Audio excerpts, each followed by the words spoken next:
Hey everyone, and welcome to Carrie Ann Conversations, Journey to Wellness. My hope is that you'll learn something new in every one of these conversations that will help get you one step closer to your wellness goals. As you know, I believe wellness is an individual thing, right? And that only you truly know what's good for you. But how can you know what's good for you if you haven't had access to it or you've never heard about it? That is why I created this show, so that I can have conversations with people and share these conversations and hopes that it will help get you one step closer, as I said, to your wellness goals. So today I'm very, very excited to chat with a woman who you guys have seen us on camera together, but you probably didn't know this. We are actually friends. Yes, that's right. We're friends because we've worked together for nearly 20 years. You know her from Dancing with the Stars. She's part of that family. She's the first female dance pro to take home the Mirror Ball trophy. And not only did she do it in season 2, she did it in season 3, consecutive seasons. Booyah. She has also earned 2 Emmy nominations for her incredible choreography. There's a lot more that we're going to get into. She's done almost everything you can imagine under the sun. I'm very proud of her. She's an outspoken wellness advocate, never one to shy away from the difficult subjects. And she always knows that her voice helps others. Please welcome my dear friend, my sister, Cheryl Burke. Hey, sis. Hey, sis. How you doing? I'm good. How are you, beautiful? I'm great. You look amazing. Thank you. And it was so great. I'm so happy for you, and I'm so proud of the work that you're doing. So thank you for having me. Oh, thank you. That means a lot to me. And I feel the same to you. I mean, you have done incredible work over these years, and you just blossomed. I mean, I've watched you blossom. You were amazing when you joined. Literally, watch me blossom. Also, you've seen hair grow, even though this is still kind of fake, but like you've seen it grow through the years. I have seen you with as many hairstyles as I've worn evening gowns. Totally. I love it. But I love your hair. I like your hair now, this length. It looks really great. Thank you. Thank you. Thank you. You look beautiful and you're radiant as ever. So, okay. Can you believe that it's been like 20 years now? We've been on this adventure. That little show, Dancing with the Stars, with the red velvet curtains. Oh my goodness. Did you ever think 30 seasons later that we'd still be bringing so much joy to people and celebrating dance the way we do? Never. And let me start out with first how grateful I am. I mean, to think that ballroom dancing, when my parents asked me to ballroom dance when I was a little girl, I was like, that's just for old people. Like, this is never happening. And then two, my goal was never to be on television. I mean, I didn't really think that far. I just thought about winning a competition and then the next competition when I was a competitive ballroom dancer. But to come here and just think I was going to stay for one season and then be here now for 25 seasons. I mean, the show's been going on. You've been a part of every season, but I've been a part of 25 out of the 30. And wow, it is so crazy. And it reminds me of the time when I think the judges were there too. We did an interview with Larry King Live, rest in peace, years ago. And Tom Bergeron was there. And he was like, so how many seasons left do you think that the show's got? And I'm like, oh, I mean, we can't go past like 14, 15. And he's like, yeah, I agree. Oh, you guys, really? Yeah. I mean, we were already like, we were doing the Larry Kings. Like we did Oprah. We did like went back in the day when it was really like people only had network television to watch. Obviously it was, the ratings were, as you know, out of control. And it was, those moments is what I cherish and I will cherish for the rest of my life. I know, it's been such an amazing journey. And Tom, oh, we love Tom. Shout out to Tom. Yeah, you know what's so beautiful about Dancing with the Stars and the fact that we're friends is that Dancing with the Stars is a family, and I don't know if people really know how close we all are. It's such an intense experience. I mean, especially for you guys, less so for the judges, but also around. No, but so it's intense on the judges when everybody's like, we don't like you anymore because you're not given my favorite person. Totally. Yeah. But it's a beautiful family environment, and I think that's what's kept it on the air for so long. What do you think on the air for this long? I agree. It's a family show, but I know it kind of sounds cliche. Like a lot of people and everyone says it's like a family, but it truly is like a family, especially for us dancers and the judges. Like, yes, we are in 2 separate trailers, like completely across the whole lot. But like that doesn't mean like me and you can go years without like really talking, and then we could talk like we did the other day for hours. Like we were supposed to just talk about like this interview, and then we were just catching up on the past few years. But there's a bond that is hard to explain in words, right? Because we have been here from the beginning, and not a lot of people can say they've been a part of a show for this many seasons. And it also is a feel-good show, regardless of if you give me a 4 or Carrie Ann, regardless if you give me when I had COVID, that's fine. Well, listen, you guys are asking. I don't care. Everyone's like, no, it's the wrong. I don't think he was in New York, Carrie Ann. I know, it doesn't matter. I still have to judge. Did Phil, our director, never talk to you? He said he was going to talk to you guys. Clearly he never did. No. I know the fact that you guys can be out of sync, but that's not what was happening, children. Carrie, we'll talk about this later. I'll show you my footage. To be continued. Anyway, first of all, dancing solo, I felt so naked right here in my living room on tile was the worst feeling in the world.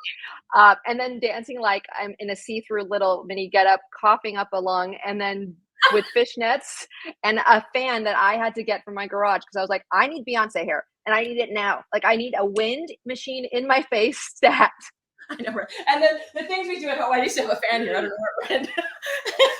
We just like whatever it takes. That's the thing that dancers are so incredible about, is that they can make anything work. And I have to say, after that episode, I wanted to give you a shout out so bad for dancing on the ceramic tiles, because anybody who's a dancer, I was like, Cheryl. Wait, first of all, I'm not a solo dancer. Second of all, I'm dancing with COVID. After building the cameras, they dropped everything off in my driveway, and they're like, "Okay, good luck, don't touch us." Literally, they're like, "Put this cord into this." Sorry, these are my tweezers because I have a diamond painting underneath me. I love you so much. You did not just wait. Look, let me see the diamond. There it is. There it is. The magic. Let me tell you, it calms me down. This is what we'll get there in a little bit. But we're going to talk about wellness in a second. But now we know one of your true things, and we see she's actually doing it. She's got her diamond. Literally, people are like, "What's in her hand?" Yeah, like, is she plucking eyebrows today? Because they look amazing. You don't need to pluck. Thanks. I actually did them. I found a gray hair in one. Actually, a few. Honey, it's okay. Just wait. I'm like all gray. I don't even want to. I'm the girl that I pluck my gray hairs out. You don't do that because you'll start to get little bald spots. Let's take it away from talking about gray hair. Let's take it to something a little more sexy. Hey, do you remember when we did that Stuffed magazine shoot? Stuffed. Is there such thing anymore? I don't know. Okay, so yes, there we are. Look at, there's the short hair, and I have obviously fake boobs in. I'm not sure what's going on with that cleavage because I don't. No, those are not fake. Carrie Ann. Okay. It's a good bra. First of all, your arms are pushing your beautiful breasts together. Our fake tanners back in the very first seasons. Oh my God. I gotta give them a shout out because let me tell you something, Carrie Ann. I used to sneak tan and we would get in trouble. Conrad Green, our old executive, would chase me and Edita, one of the older pro dancers, the OGs, literally through the lot because he was like, "No more tan. You guys look like Oompa Loompas. Like you guys are starting." And I was like, "But tan is, as you know, it's like a layer of skin, right? So it's like it's clothing for me." But we hit it and we locked the trailer on him, and then we started tanning each other. I love you so much. See, dancers just take it into their own hands. We get it done. If you want to be resourceful, because if you're not going to be able to wear fishnet stockings, you're going to want 3 more layers of tan, and that's a dancer secret, as well as 3 bras for the push-up. That's how you get the cleavage. Stop it. 3? You wear a low-cut demi bra that's a little too small for you, and then you wear a padded bra, and then you wear one more bra that's a little too tight, and then you put the fish cutlets inside, and it just squeezes them together, and it gives you amazing cleavage. However, it hurts. But fun fact, I actually don't like to have cleavage when I'm dancing. I feel like it just makes my body look not as ready to go for some reason. My boobs sometimes get in the way. So I actually go in there with no cutlets. Under my costumes, I've got nothing. I'm impressed. You know what? Yeah, look at me next season. You'll see. I'm going to be like checking out the boob line. You'll be like, "Oh, really? Little cold, eh?" I will probably comment on it because everything comes out of my mouth. I'll be like, "That's Cheryl. I noticed your boob line is looking amazing." Well, now they can put the mic in there because there's nothing to put. You can't do it. Can't. Where are you going to put it? You have to put it back here. Back there where it belongs. Oh my God, I love talking to you. It's so good to talk to you. And you're Thanks. just I so much miss you. fun. I miss you too. I can't wait till we could see each other in person. So, I okay, know. this show, my dear, is about wellness, as you know, and it's about giving people the tools and resources to help with their own wellness goals, right? So, I want to ask you, I know you've been very open about your healing process and your whole wellness routine, including diamond painting. When did healing become a focus for you? Was there a I specific would incident? Yeah, I would say, when my father passed away. So that was like right when I was engaged. So 2019, I would say. Mhm. And I've always been very fascinated with the brain and our intelligence and how that all works. And I've been listening to like lots of podcasts lately. Like honestly, I don't even listen to music anymore. Like I'm really into like these yogis. I'm not a yogi, not even close. But I love the spiritual world, and because I was born Catholic, but I'm not necessarily, religious. But I do believe in a higher power. And I think with my sobriety, it forced me to have to believe in that. Right. And I think as I started surrendering to that, then I started really diving in deep. When you say that, you mean like a higher power? A higher power, God, whatever you want to call it. But there is, for sure, for me at least, it's hard for me to say God, but I know that there is a higher power, a higher presence, universe, however, angels, whatever you want to say. Yeah, I think that's the beauty of this higher power is that with all of us, like I was raised Christian, and so I Hmm. believe in God. I speak to God all the time, but I'm a little bit more aligned with maybe more Buddhist philosophies because I was raised Yes, with, same, right? same. And so and Shintoism, where I believe that Yeah, everything is spirit, and that's from my Hawaiian background, and so then I also yeah. believe in legends. And I think you and I are both melting pot. Wait, what's your background again? Your nationalities? So I just figured, as I told you yesterday, I just did 23andMe like less than a year ago, and I didn't realize that I'm 53% Ashkenazi Jewish, and the rest is Filipina, literally. My dad thought he was Irish and Russian, but he clearly didn't have any clue. So, You know what I love about that is you and I bonded on the fact that we both thought we were Asian, Irish, and we were like, and we can drink. Do you and remember? we could drink. And we Yes, can drink I 'cause was we're so Irish. proud.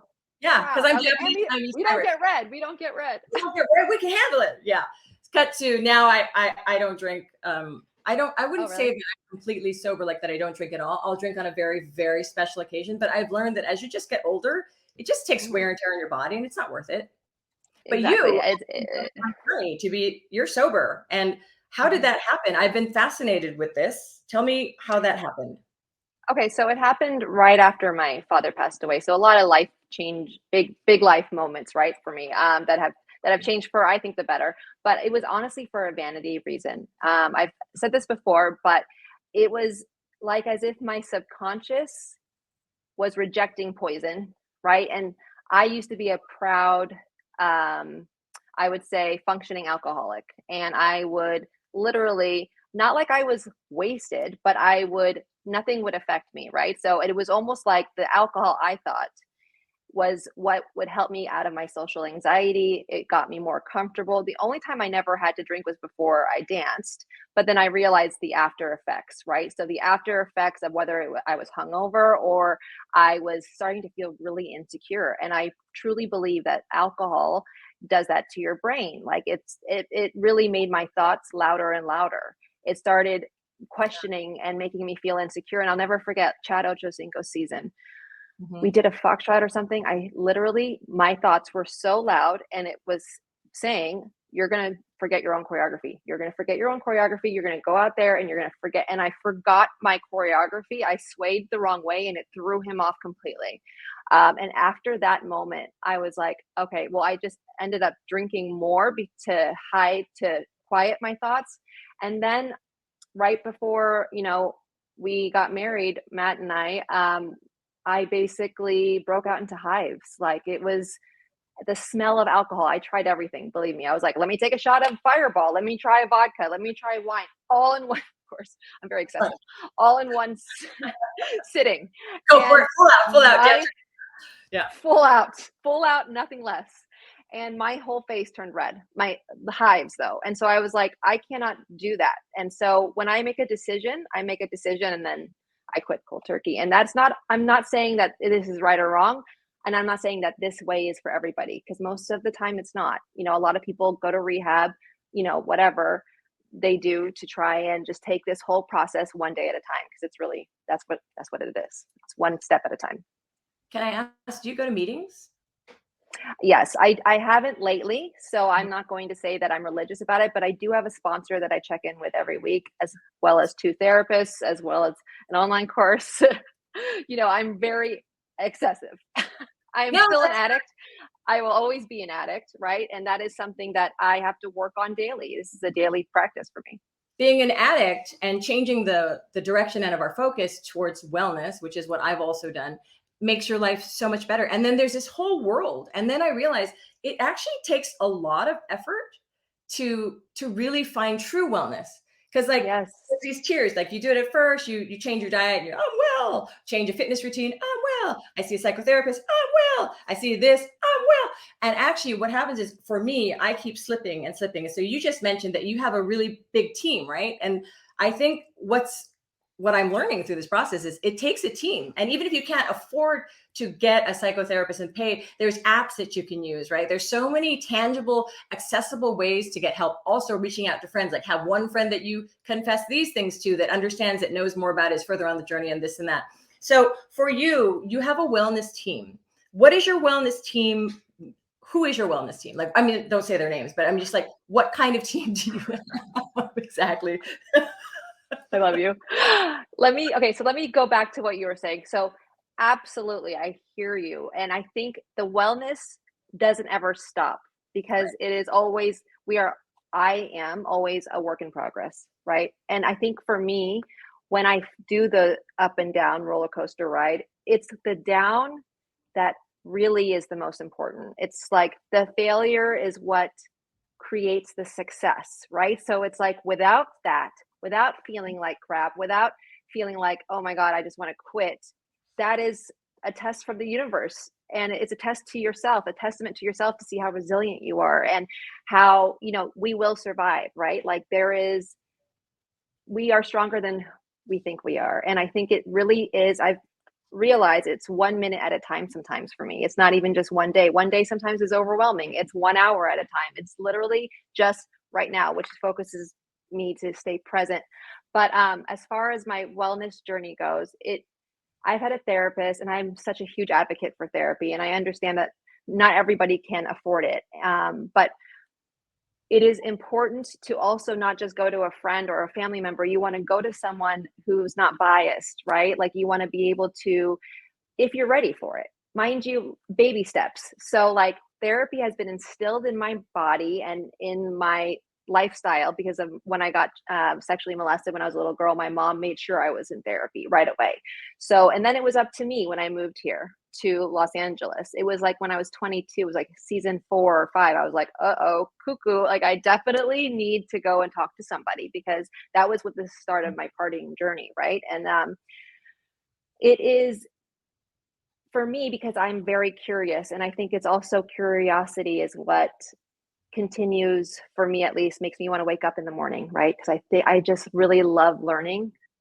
Like there was a moment on Dancing with the Stars where I was like, I don't think I can continue doing this anymore, because I didn't feel like I was learning anything, that I just felt like I was on autopilot. And there's nothing worse for me than feeling like I'm stagnant. And it was like, here we go, cha cha cha, I can do this in my sleep, but then like at the end of the day, I was craving just to like learn something. So when we added Argentine tango to the show, I went to Argentina, I learned how to tango, and it fed my soul. And now I'm like that with my brain and my intelligence, because like just little things like we're not our thoughts. I wish I learned that in grade school. There's a lot of things that like I wish we would have learned in school. But anyway, moving to the present moment, it's fascinating. Like the continuous growth is what I just yearn for, and I'm so eager to learn. I wonder if it has to do, because we both have a similar like thirst and hunger for knowledge. Yeah. If it's because dancers are always in motion, right? So getting stagnant for people like us who are really tapped into the kinesthetic awareness and the body language, that's really, I think that's part of the reason why we're more aware when we get stagnant, because we've been 100%. Yeah, because we actually feel we're very in tune with our bodies, but do we listen to our bodies? So I'm currently doing somatic experiencing therapy, and then I've got my regular therapist, right? So basically what somatic has taught me, and I know you know a little bit about this, or a lot of it probably, but it's to not push through when your body tells you to stop. It's like, and that's what we're also good at as dancers. Like, we sprain an ankle. Oh well, got another ankle. Let's keep Yeah. moving. Like, let's just keep it moving. And now I'm learning how to feel my feelings. And I know that sounds real basic, but it is basic, and that's okay. And I It's would hard. rather feel my feelings than not, because I know someone or a few people that keep their feelings inside, because I was taught, I grew up with an Asian mother who taught me vulnerability equals weakness. It's not courageous. And it has been definitely an eye opener, and scary as shit. Sorry, I don't know if you can swear on here, but it's been really scary for me to be vulnerable, to figure out, what does that mean? What does that look like for Cheryl, and trying not to set expectations that are too high, trying not to judge my feelings. But back to what you were saying about body language. I believe that there is so many different types of therapy out there. You don't need to just do talk therapy. You don't have to sit there in front of a stranger and talk whatever. I understand that some people can't. I know a family member of mine who also got sexually molested by the same man cannot talk about it. And I think there's animals, there's movement, and there's going to be a dance program hopefully launching this year called Body Language that I'm creating. Very excited about this. Movement and mental health, because it is an actual thing. And I only know from experience, which is why I have a partner who's a certified therapist who can back it up with science. Great. It's so true.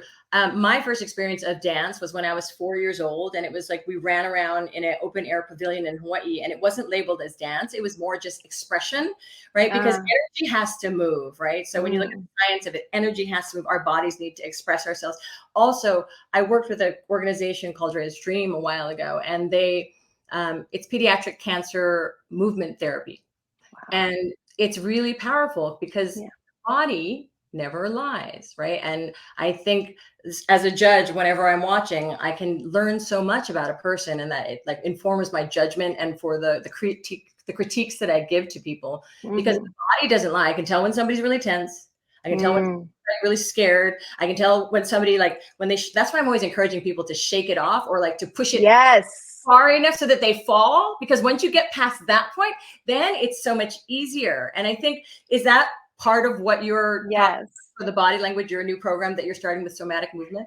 Yeah, basically, I want all different types of styles of dance, but obviously I'm an expert in ballroom, and I know from firsthand experience that it helped me through when I was sexually abused, to dating abusive men. At the end of the day, my body, and the reason why I'm sitting here with you today, is because of movement. And I cannot discredit that. And I think, so what I've learned so far by Dr. Peter Levine, who started this whole somatic intelligence talk. Yeah. Now he brought it out to the world. Yes. Right. Yeah. So he went to nature, he went to Africa, long story short, and studied the animals and started to study the wilderness, and how, if you even look at your dogs, when they shake it off, they're shaking off trauma so that they don't continue to keep the PTSD in their body. And I'm like, so Paso Doble would be like a dance where it's not going to be about choreography, and this is not an exercise program, but it's literally just bringing out the character of each dance. So it's like, go back, relive that trauma. Then in samba, where we shake our, shake it off, you know what I mean? And be intentional about what it is that you want to shake off. And I think, like, for example, if me and you got into a car accident, God forbid, and we were to get out of the car and we were okay, and literally shake it off, we would never have to experience the PTSD that most people, and like I have experienced and still am experiencing. Right, because the muscles contract, and then what happens is, because I've done a little work on this, because I've had extreme pain from trauma, and what happens is, when we have traumatic experiences, our body tenses, and then if we don't release the tension, those neural pathways grow tight. And we start to, like, whenever we experience anything even similar, or in the range of, or a whiff of something similar, we will have the same reaction. So your body will overreact, and that's what you're talking about, is the PTSD. There's a much more scientific way to put it, but that's the way it's experienced in my body. So when you shake it off, you don't let those pathways harden, right? And stay. And I think this is going to be so great, and it's going to help a lot of people. People don't necessarily have to understand with their mind what's happening. And this is another entryway for people who don't, like you said, there's some people who don't want to talk, right? They don't want to do talk therapy. They don't want to use their mind. They just want to absorb it and heal. They don't want to, they're not like you and I who are going to read 97,000 books. And overanalyze it all and take notes. And 400, I take notes too. I have, girl. We have books. Wait, so my handwriting sucks so bad that I've been starting to use sticker form alphabet. Don't even. Just let's not. My OCD has kicked in on a whole nother level. To write a sentence, it takes me an hour. A sticker form? Okay, no. Literally like nail stickers in the alphabet. Okay. I think I bought everything on Amazon. I'm going to tell you that you need to get an app called OtterBox. App? I don't want an app. No, you know why? An app? Okay, no, OtterBox is amazing because I'm just going to tell you, all you have to do is talk into it and it writes the note out in a beautiful way. Oh, but yes, do you retain the information as much than writing? Well, no, because then you don't get the kinesthetic and you don't get the body experience. It's true. But now try the sticker form. That's going to take you years. Now, am I cutting off stickers or what? No. They're nail stickers. Like, I wish I could show you right. Like, okay. Oh, here, I have one on my iPod case by accident. Wait, look. That's an R. Yes, I see it. That's a sticker. So you spell out like opportunity. That takes like 20 minutes. Okay. Do you have to also do those tweezers you use for the diamond painting also come in handy? Yeah. Are you kidding? I've got like 75 of these laid out everywhere. I love it. I had a feeling you were a tweezer girl. There's certain people who like little things. It's all in the detail. Okay. So yes, we digress to tweezer talk, but tweezer talk is also very important. Well, first of all, I'm very happy to hear that you're creating this new program, Body Language. Thank you. We'll be able to find out more about it on CherylBurke.com. But I want to go back into something. I just want to go back a little bit. Let's take it back.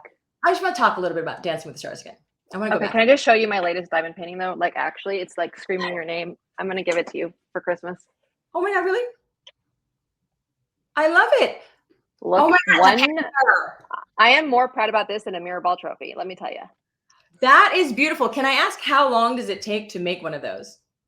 It depends, like where I am mentally. So like this is my latest one. So it took me only like 2 weeks because I was really going through it, as I still am. But yes, that's a whole nother conversation. But you were just focused, super focused. Girl, okay. Not one thing could bother me. Well, I love it. I'm going to find a place to put that beautiful painting. Okay. Yay. Okay. So going back to Dancing with the Stars, there's a lot of pressure. One of the parts of Dancing with the Stars, we talked about the beautiful parts of Dancing with the Stars and how grateful we are to be on this incredible show. But there's a difficult part of it that comes along with being a celebrity, and that's the social media aspect of it. And you have had, myself as well, we've had some issues with like people and negativity, right? And people more and more are emboldened and they just say really cruel things, almost just, I don't know. I think it's just for fun or just to release maybe some of their own tension. That's the way I always think. That's what I think it is too. How do you handle the judgment and the negativity that always comes? Well, even before, so we started the show even before social media. And don't you forget it. My mother, Cheryl Burke, would always be like, the message board says this. I'm like, Mom, you're going to have to stop because like you're actually affecting my own performance. Like I will focus, as most people I think can actually relate, I will focus on the one negative comment out of like 2,000 positive comments. And I will focus on it so hardcore that it will affect my mood. It will affect my performance the next day. I will start believing it.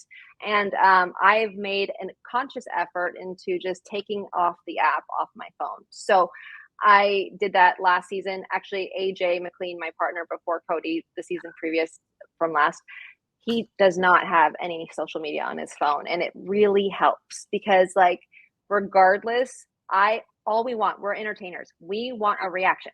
We want to see what people are thinking. We would love it when people clap for us. And most of us can't handle it when people are just being negative. But really, like you said, it's all has nothing to do with us, right? Like that negativity is all them. But it's so hard when you're already vulnerable doing Dancing with the Stars, because it's a vulnerable thing that you're doing, even as a pro. It gets worse as I get older. I get more in my head. My thoughts are getting louder. I'm sober. This is a whole nother experience for me than it ever was. I am so vulnerable and out there that like I'm questioning myself enough. I don't need anybody else to question me. Right. Well, you would never know that from the outside. I didn't know that it was tougher now for you at all. So I mean, I'm impressed. You have done very well on your journey. But I want to go back to the message boards real quick because, okay. Message boards. Message boards, okay. This, because you just talked about your mom reading the message boards. Yeah. My mom used to read the message boards too. And yes. she's like, oh my God, they called you Cuntzilla. Wait, that's the best name ever. I know. And you know what? In the funniest way, I was like, well, you know what? Oh my God. I gotta give that person credit because that was pretty creative. That is original. And the way I would love to hear your mom say that word. She said it. My mom, look, in my family, we swear a lot. She doesn't like people to on the outside. I love it. Swear a lot. And we're like, oh my God, fucking Cuntzilla. I was Cuntzilla. And you know, I haven't been able to ever say that out loud on a show before. So my God, this is amazing. Because I will say the person who called me Cuntzilla crushed me because as a performer, as a dancer, I was used to the applause. And when I became a judge, I suddenly had to become okay with being judged. Because when you judge, trust me, you get judged harsher than anyone else. Oh, I can't even. It's pretty brutal. And I really learned a lot from Cuntzilla. Wow. I'm just going to keep saying it because it's so fun to say. I feel free. I feel liberated. Wait, can you be that for Halloween? Cuntzilla, I got to think about how for next season. I need to see. Come on. I'll have to talk to Meryl, my makeup artist, about my God. The labial folds. But I will say that person helped me understand that people will say really, really mean things. And from early on, I think that was like season 2 or 3. I learned that you cannot take it to heart. And so I always look at whoever is giving the negative comment. And if you see them, you suddenly start to feel compassion for them because that angry or that frustrated in their life to spread more of that. I mean, I think we spread. But how do you do that in scene? Like when you're currently, like, let's say, do you make a conscious effort of not, excuse me, looking at the comments before you walk out on stage or? Well, I never look right before the day of show. I don't look at any comments, never, because I have to get so clear in order to, I have to be so like nothing, right? So that I can just see the dance and think about what I want to say and comment really quickly. So I have to almost be super like zen and nothing. So I don't comments at all, but I read them the next day. And then that makes me usually do a little video where I explain a lot of things. I see those videos. Yes, I love those videos. I realize there's a lot of people that I didn't in the 20 seconds that were given, click, click, click, click, click, click, boom. 20 or 10? Do you only get 10 or 20? 20 seconds. Oh, and then if Derek keeps babbling his mouth, then you have 10. Well, or if Bruno decides to stand to jump on the table. Yeah. And then if you decide to fall off the chair, the judges are screwed. Yeah. Not often a decision. Often it's because my dress is too damn tight, and so that if I'm leaning, I can't put my leg out to stop me, so I just tip over. That's my God, that was one of the best moments ever. The rolling chair, I think they've rethought the rolling chair. I think now chairs are like stuck with rubber, so I don't know. Listen, what we do is nothing compared to what you do. I want to say that one of my favorite all-time dances ever on Dancing with the Stars was Save a Horse, Ride a Cow. Oh my God. Yes, that tan. That's the tan you were talking about. That is the tan oh my God, that haircut. Okay, let me tell you though, if I did this freestyle next season, I don't know if you would love it as much, but thank you. I know that you love this dance and it just makes me feel good that we have the history. Like look, you can't beat experience. Do I feel like an old woman sometimes out there compared to these young girls? Absolutely. I have my own insecurities, but to actually have you say that brings so much joy to my heart. And it just reminds me why I continue doing the show. Well, yeah. And you should feel good about what you do to the show, because I want to say the reason why that performance is so important to me is because up until that moment, we were strictly ballroom and Latin. Yeah. I mean, we had the freestyle, but a lot of people didn't quite know what to do with the freestyle, right? Including myself. Yes, absolutely. Nobody quite knew what to do with the freestyle. And what was so awesome is you mixed what I call contemporary and like commercial dance. Something like you were using a hit on the radio and you're bringing in country dance. You went way outside the lines. It's like the ballroom, the 5 Latin American dance. You colored like this. And I think it was so powerful. And you helped Drew because Drew's shoulders were up the whole darn season, right? Until that final episode. But it's because you did that dance, and it was such a great psychological strategy that you had with him, because he had a mental block about those shoulders. And plus, it's part of the way his structural form is built, that his exactly. Shoulders, right? And you were able to make something so that his whole physique changed in that dance, and you blew it wide open so we could have no expectations, because once you started that dance, we were like, what is this? Right. We've never seen anything like this. Let me tell you something. I think okay, so fun fact, I'm not sure if you know about this. I was anti this. So like he was like, Cheryl, let's clear music. Matilda, our old executive, came in the room and she was like, okay, you've got these 3 options. I forgot the other 2. And then one was Save a Horse, Ride a Cowboy. And I was like, I hate country. Like, absolutely not. No, I was like, there's nothing sexy about this. Not one damn thing. Thank God Drew basically forced me, and he was like, Cheryl, shut up. I know what I'm talking about. And I think that changed his body language because it was his idea. Oh, that's so interesting. He was really confident. He came out, he was yeah, he was actually doing it. Yeah. He was leading me. You brought so much sex appeal to what we would normally think. Country is not like, we don't normally associate country and super sexy. Yeah. Because this was a while ago, right? Yes. Now, we 2006. evolved, right? And now it's super sexy. But yeah, I think you kind of taught the country world a little bit about how to whip it like a ballroom dancer. And spray tan, lots of spray tan. Yeah, you were amazing. I mean, that's just Thank you. What did you think about this past season? I thought season 30 was pretty incredible. I'd love to know what your thoughts were. It was incredible also because for me, if you were to ask me this prior to the season, I would have said to you, there's not one new thing that I could possibly learn from this show other than meeting my partner and maybe learning how to communicate with that individual person. But to get COVID, it really, as shitty as it was the most amazing experience in the world, because I learned about sound. I learned about freaking building cameras. I learned about the set. I learned how to tape lights to the wall. I learned that it takes a freaking village, and it made me feel a whole new appreciation towards the crew, the amazing crew. And wow, like it took, and I was like, I felt so sick with COVID, but I also felt so accomplished that I did this on my own. And with the help of everybody, and how truly, like, there was not one moment more than last season that I feel like we were truly a family and unit there. Yeah. Other than me almost dying after they gave me the quick step when I got out of the quarantine, but that's a whole other story. Super nice of them to give you a quick step after. Isn't that so sweet? Freaking Grease night. Isn't that so sweet? You know, I have to say that this season was, and like for me, was so special. And like, I feel like this is a conversation, right? So I want to like just share my thoughts with you about this, is that I really loved it because it was so inclusive.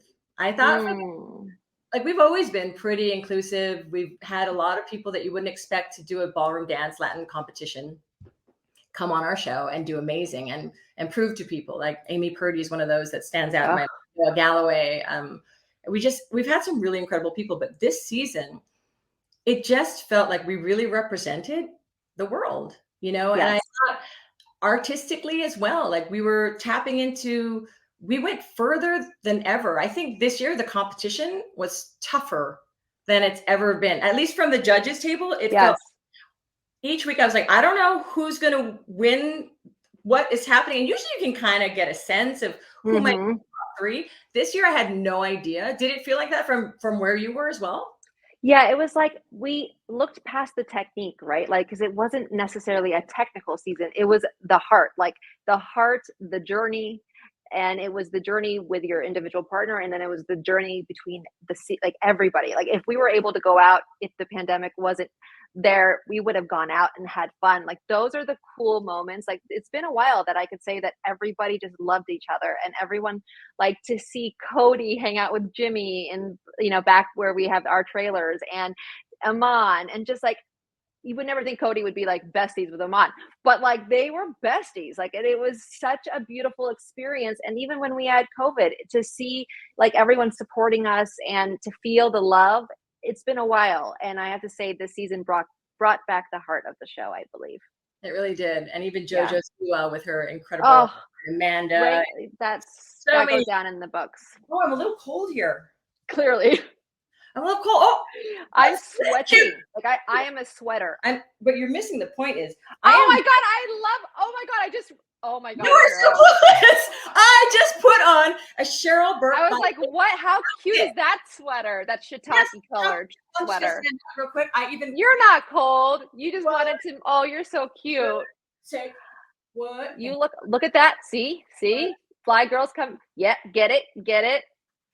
I love it. I feel so cool when I wear my Cheryl Burke by Bamboo. Yes, I think that one is called the Cuban Break, I think, and it's shiitake. And I basically came out with loungewear because look how cute it is. It was during the pandemic, and I was like, I love loungewear, and I don't want to ever feel like I'm wearing my whoever's big sweater, right? So like, it was important to like come out with like loungewear that's like cute and sassy, and like shows all the right. Remember we were talking about illusions? Like this is a great perfect piece for someone who wants to accentuate the waist. Like how often can you say this sweater makes my body look good? Rare. I never show my waist, but look at me. Look how cute that is. I love the layering. It's a layering piece for sure. I love it. I love the colors. I love the shiitake color. It's amazing. It's so soft. And thank you. Thank you for sending this to me. Yes, of course. I'm coming out with new stuff, hopefully by next season. So great. Well, where can we find it? Is there a website that we can go to? Where can we find it? Yes, you could go to baileyblueclothing.com/collections/Cheryl-Burke. Wow, this is really long. I'm just reading the below on the screen. I didn't really memorize all of that, but just go to baileyblueclothing.com to make it easier. Let's do the whole one. www.baileyblueclothing.com/collections/Cheryl-Burke-X-Bailey-Blue. Get it, girl. You could read like a MF. I can read like a MF, and it's important for me to be able to see. That's one of my things. I had this weird connection with you just now. You did. Yeah. Like I understood. I knew exactly what was happening in your brain. Huh? I love you so much. I know.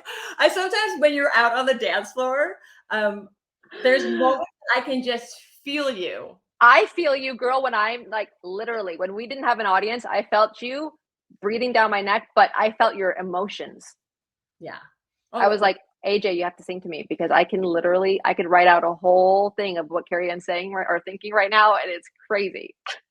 Yeah, I have emotions, thank God. I mean, and I think that's why I like the season so much because it was less technique, and as you know, I'm always more about the heartfelt connection and that. Have you never missed a show? I've never missed one show. Knock on wood. Get it, girl. Bruno and I have never missed a show. We have done every single episode for 30 seasons, which makes What do you love about it most? What do I love most about it? I love that it's transformational. I personally have always been interested in wellness because I've always felt that there was something wrong with me since I was very, very young. And so I've always looked at how do people grow? How do other people do things? And I've always been super curious about that aspect of life. And on Dancing with the Stars, I get an up close view and I actually get to be a part of somebody's healing journey, which I love. Like with my comments, I get to inspire or push buttons or explain something that maybe they don't know. And then I also get to watch them learn and put trust in their partners. Some do, some don't. The ones that do trust do much better. For any future Dance with the Stars, that's a bit of don't come here, don't question me. Don't question it. Especially Cheryl Burke. Do not question her because she will put you in a corner. Oh, then there's no trust. And that breaks my heart because when you don't trust, like you have to have that, like your partner has to surrender because like at the end of the day, I got your back, like no matter what, like I've got you, my ride or die. This is it. You are my life now until November when you need to lose my number. No, I'm kidding. But then I'm like, let's do this. Right. Like, and then when you question it because of a score or a paddle, I lose trust. And then it's just sad. I know. And trust, it's all about trust. And that just brings us full circle back to what this whole conversation is about. And the journey of healing is about like learning to trust yourself and doing the work to figure out who you are, what you need, and trusting that it's okay to need it and want it. And I love watching you dance. You're one of my favorite dancers. I can't say that. Oh, did I say it? I love you. You just did. Don't erase it. Shit. I'm going to have to rewind it a few times next season. No, you just have so much passion. I'm going to have to put it on the message boards. They'll call us Cuntzilla friends. Cuntzilla Twins. friends. I'll have to Would learn you ever do the show? Borofskis. Would Would I you ever be a celebrity on the show? Yes. Stop Never. it. Really? You're the first person to ever ask me that in the history. Yeah, no. Don't ever say never. No, I would never, I don't Why? think I would do that show. No. I would like to sing. Well, Well, first you of all, could do both. no, because first of all, with this thing on my neck, there is no way I can't. Honey, No, you'd but be I know really good in the ballroom dances. no, I can't hold this one because this neck. Oh, Yeah, I have but if spinal. you were the dude, if you were the guy, I could dance with you, and you would do the other way. If I could be yeah, I could. That's so weird doing it the guy way. I know, it's so weird. Weird. No. Yeah, no, I would never want to compete on Dancing with the Stars, not after judging it for 30 seasons. Can you But just wouldn't that be amazing? I would love it. maybe season 2 I would have done it. Right. Yeah. What I would want to do is sing. Yeah. Like if you Of asked course. me if I was going I to do love that. singing a competition show, I would join a singing competition show Would because you do Broadway? I'm afraid. Yeah.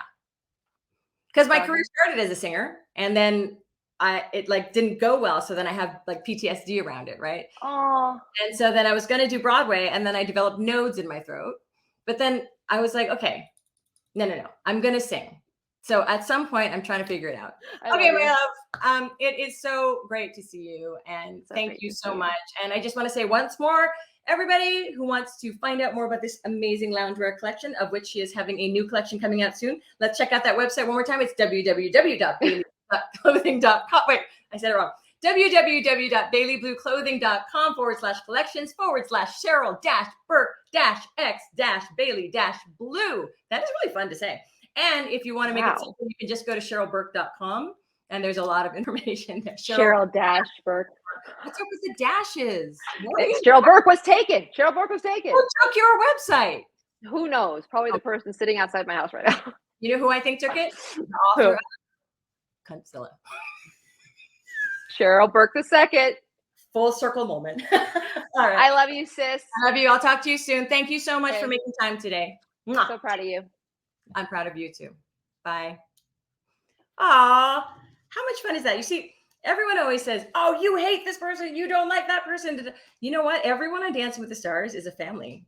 We're all super close and we have this life that exists behind or off the ballroom dance floor. So I hope this conversation has helped you on your wellness journey. I hope you learned something from our conversation. Cheryl shared a lot today, and I think it's really powerful. You should check out her somatic therapy, body language. I think that's coming out soon. I think that makes a lot of sense. And I think she's going to really give back a lot to this world, more than she already has through her lectures and discussions and all the things she does to put goodness back into the world. I'm so proud of her. She makes me proud. She's also, by the way, in the Asian Hall of Fame, which is super cool. I'm very proud of her. And I think as Asian American women, we have to give each other kudos and lift each other up. As people, we need to lift each other up and we need to embrace each other. A reminder that you can find every episode of Carrie Ann Conversations on my YouTube channel, Carrie Ann Inaba, and you can also check it out on my website, www.carrieannconversations.com. And thank you for joining me today and have a beautiful day. Mwah.